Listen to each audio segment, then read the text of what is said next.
Assalamualaikum warahmatullahi wabarakatuh. Halo warga belajar. Kali ini kita akan belajar tentang drama dan juga teater. Nah, ini pada modul 8 dengan tema bermain drama itu mengasihkan. Oke. Rancang pentas drama dan teater. Kita pertama ke pengertian dari drama dan juga teater terlebih dahulu ya. Jadi drama itu merupakan karya sastra, jadi salah satu karya sastra yang menggambarkan sisi kehidupan manusia yang dipertunjukkan di atas pentas dengan menggunakan dialog dan juga gerak. Sedangkan teater itu merupakan gedung atau tempat pertunjukan drama yang dipentaskan. Drama modern dan juga teater modern. Drama modern dan teater modern itu bersumber dari teater tradisional dengan penyajian yang dipengaruhi teater barat. Drama modern merupakan bentuk karya sastra yang tidak berbincang atau berbicara tentang kehidupan manusia saja, tetapi lebih pada kebebasan berbicara tentang hidup dan kehidupan bermasyarakat. Nah, teater modern itu secara umum adalah teater yang tumbuh dan berkembang di masyarakat sesuai zaman yang berlangsung. Oke, next kita ke unsur-unsur drama modern dan teater modern. Yang pertama ada lakon atau naskah yang akan dipentaskan. Naskah memiliki unsur intrinsik yang sudah kita pelajari pada modul sebelumnya atau video sebelumnya, yaitu ada alur, tema, latar atau setting, kemudian dialog, dan juga penokohan. Nah, yang kedua ada pemain. Pemain yang memerankan tokoh dalam cerita yang memiliki kompetensi sebagai berikut.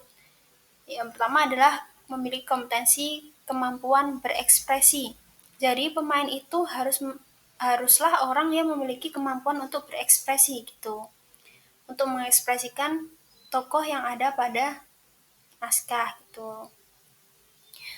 Kemudian ada kemampuan menganalisis naskah drama. Tuh, jadi tidak hanya berekspresi tapi juga menganalisis naskah drama. Misalnya bagaimana sih cara yang bagus untuk dapat melakukan adegan ini gitu. Seperti itu, atau bagaimana sih latar di sini gitu. Itulah yang harus dimiliki oleh seorang pemain atau pemeran.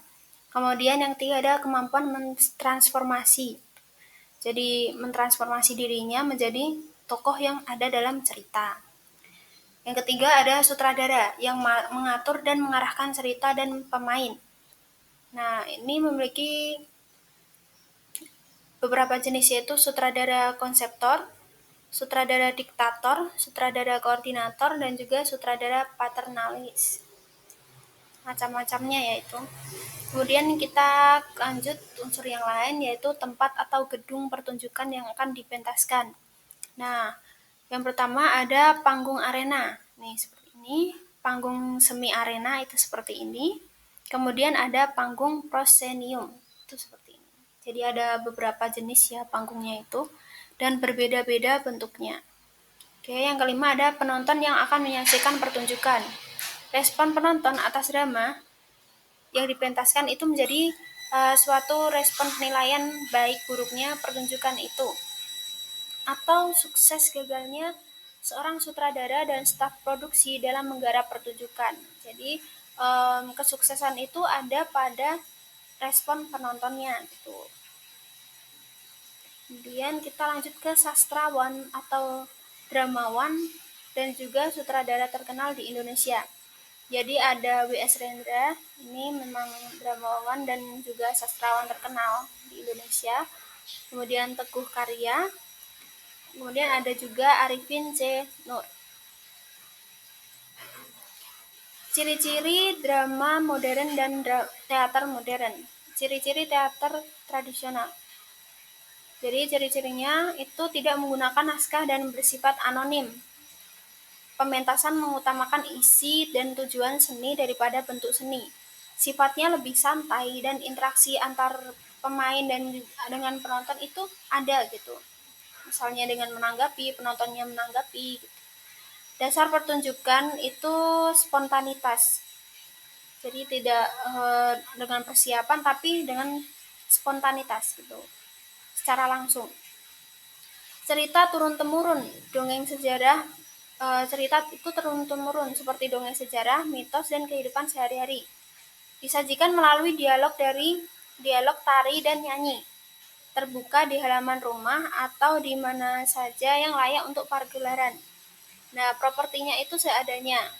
Musik menggunakan tumbuhan atau musik tradisional.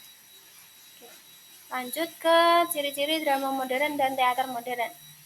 Ciri-ciri teater modern itu menggunakan naskah dan diketahui nama penulisnya. Kalau tadi yang tradisional itu penulisnya itu anonim.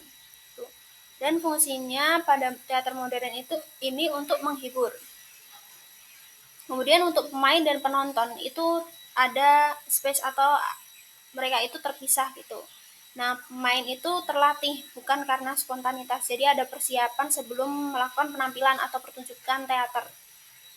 Kemudian lakon itu disesuaikan situasi masyarakat pada saat ini. Bahasa dialog pemain itu bernilai. Kemudian tempat atau panggung itu tertata sesuai kebutuhan naskah. Jadi ada setting-setting tempatnya itu akan dilakukan oleh tata panggung. Gitu. Kemudian properti pentas dirancang lengkap dengan unsur artistiknya. Jadi ada properti-properti yang akan disiapkan gitu. Kemudian ada ilustrasi musik disesuaikan dengan isi cerita. Jadi ilustrasi musik ini akan dipegang oleh tata suara gitu. Kemudian pertunjukan itu lebih pendek dan terbatas. Jadi di teater modern itu lebih ada persiapan dan juga tidak dilakukan secara spontanitas, tapi dilakukan dengan persiapan baik dari pemainnya maupun dari pendukungnya seperti properti-properti atau apapun yang digunakan untuk menyukseskan suatu teater. Unsur-unsur pertunjukan drama dan teater modern. Unsur utama drama dan teater modern adalah naskah, sutradara, pemain, dan penonton. Selain itu, didukung juga dengan artistik. Nah, yang pertama ada tata artistik. Ada juga tata panggung. Tata panggung ini fungsinya untuk merealisasikan bagaimana sih panggung itu disetting atau disesuaikan yang sesuai dengan naskah. Tuh.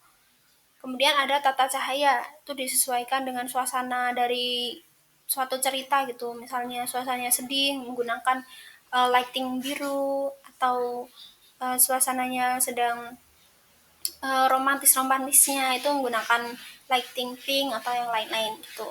Kemudian ada juga tata musik. Nah, tata musik ini fungsinya adalah memberikan iringan pada saat terjadinya atau pada saat dilakukan pertunjukan teater gitu. Pada bagian-bagian tertentu menggunakan musik apa. Tata suara juga seperti itu. Kemudian tata rias ini juga berfungsi sebagai orang yang merealisasikan tokoh-tokoh gitu. Misalnya ada tokoh orang tua, itu akan dirias seperti orang tua gitu. Tata busana juga seperti itu. Jadi dalam teater itu unsur utamanya memang sutradara, pemain, dan penonton. Tapi juga didukung dengan tata-tata ini. Kalau tidak ada tata-tata ini, teater itu tidak akan berjalan dengan baik gitu, tidak akan sukses gitu. Seperti itu warga belajar materi tentang teater atau drama ini. Kalian dapat mempelajarinya kembali, kemudian dapat melakukan penilaian atau asesmen di e-learning. Sekian, wassalamualaikum warahmatullahi wabarakatuh. Dadah warga belajar.